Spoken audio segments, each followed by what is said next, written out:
Okay, a lot of us enjoy keeping dogs or cats as pets. They keep us company, they listen to us when we're upset, they guard us, and they provide a certain type of unconditional love that no one else can. And as enjoyable as pet ownership can be, it also comes with certain responsibilities. But one of the most important responsibilities is spaying or neutering your pet. Spaying or neutering is important for many reasons. For one thing, it has many health advantages for your pet. It prevents overpopulation, and it keeps them from winding up in shelters or loose on the street. And finally, spaying or neutering helps keep the wild dog and feral cat population under control. And a lot of pet owners don't think of these things when they decide not to spay or neuter their pet. They think that it just doesn't make a difference whether they do it or not, but it does have a lot of benefits for both you and your pets. And one of these benefits is that a spayed or neutered dog can be easier to train, because when they're spayed or neutered, they'll focus their attention more on you and less on other dogs, and that way they're better behaved and will mind better for you. Unaltered females will come into heat about every 6 months, and they can leave spots of blood and just fluid around the house that can make a mess. Male dogs that aren't neutered will mark their territory, as we all know. They will hike their leg on furniture or on rugs, and if you don't get this cleaned up good, they will smell it and they will continue to mark in the same spot. So that can be quite a mess. Spaying and neutering also has a lot of health benefits for your pets. You may not think that spaying or neutering can prevent cancer in your dog, but it can. The longer a female goes without being spayed, the greater the chance she has of developing certain cancers, such as mammary tumors and uterine cancer. Female dogs that are used in breeding programs that aren't spayed until they're older have a lot higher cancer rates because their bodies are still producing estrogen. And male dogs that aren't neutered have a higher chance of developing prostate and testicular cancer. So altering your pet also helps to keep them from being aggressive towards people and other dogs, so it cuts down on the incidence of dog bites, and it keeps your pets from wandering and lessens the chance that they will get picked up by animal control and put in a shelter.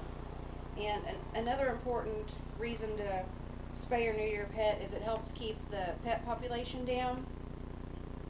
And according to homeatlastrescue.org, a female dog and her puppies can reproduce 67,000 pups in 6 years.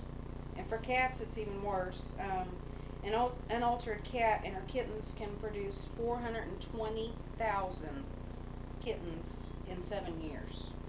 So that's a lot. Unfortunately, a lot of these puppies and kittens will end up in shelters, and in the United States there are around 3,500 animal shelters, and according to the Humane Society of the United States, it's estimated that 6 to 8 million dogs and cats will be taken to shelters each year, and out of these 6 to 8 million, only about 3 to 4 million are adopted back out, and only 30% are reclaimed by their original owners. So that means that about half of them are put to sleep. And a large number of the shelters in the United States depend on donations from people and foster parents to help care for the animals and keep them fed. And when I visit our local shelter, most of the kennels are full, and a lot of the kennels have multiple dogs, to one kennel. And the sad thing is that the ones that end up in the shelters are the lucky ones, because dogs and cats that become abandoned or get left on the street can become wild or feral. And feral cats are cats that started out as domestic and either they got loose or abandoned and just had to live on the street and learn to live on their own, and they become wild and they're not easily tamed. They live in groups called colonies, and this is what I think of when I hear the name alley cat. So what comes to mind? They have to fend for themselves for food and shelter.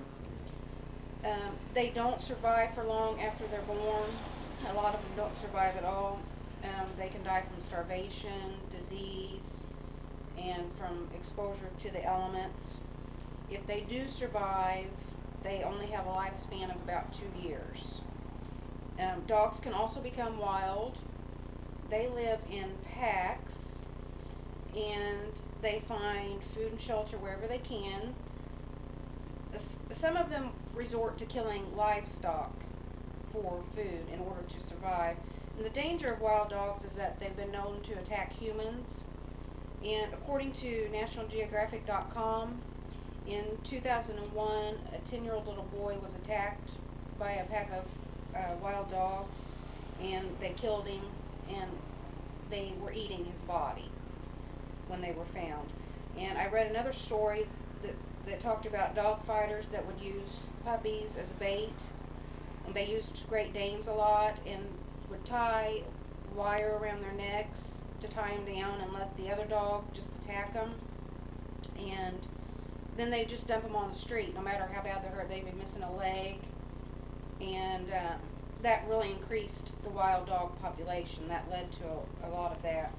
So before you decide to get a pet, stop and think about all the responsibilities that go along with it. You have to think about the welfare of the animal and not just how cute that little puppy or kitten is. And think about all the animals that are forced into shelters each year or put to sleep because of someone's irresponsibility. Or the next time you see a stray dog or a cat on the street, stop and think to yourself, how did this animal become to live on the street, and how are they taking care of themselves, and how are they surviving? So please spay or neuter your pet. It's the right thing to do. And I have made up a list of local veterinarians. And one of the clinics on here is the low-cost spay and neuter clinic located here in Sedalia. So I will pass these out to you and you can check them out.